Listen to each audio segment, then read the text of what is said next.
XRP's price appreciate by 2030 without the domino theory ever completely coming to fruition? Thank you.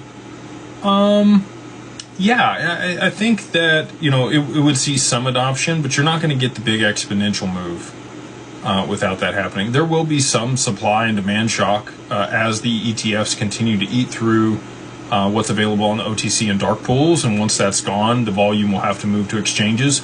But if there's not outsized demand by the exchanges and by markets and by institutions and potentially retail all at the same time, you're not going to get an exponential move. I think it's going to be that way because I believe that it needs to be a very high price for them to start using it, and for them to be able to push it to that price. Really, supply and demand is the only way that they're going to be able to do that. You could, you know, people have talked about a repricing or a pegging of XRP.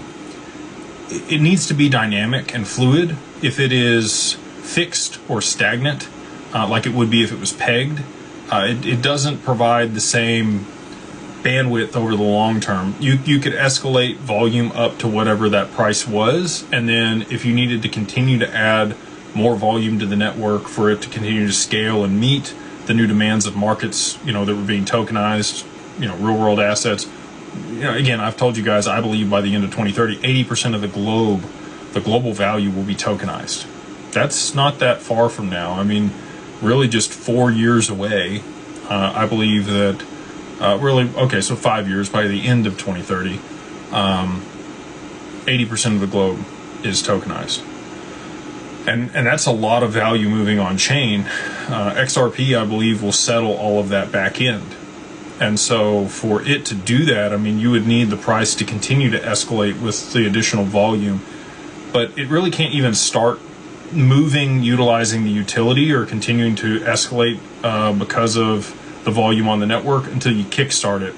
A good example of this, you know, we're going to do an event with Canary Capital for the Mastermind. If you're part of the Mastermind, excited to see you guys on St. Patty's Day there in Nashville with Steve and a couple other people that we have going to that event.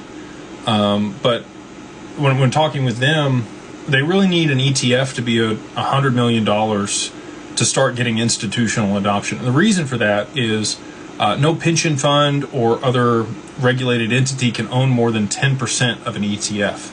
And their smallest check size that they cut is around $10 million.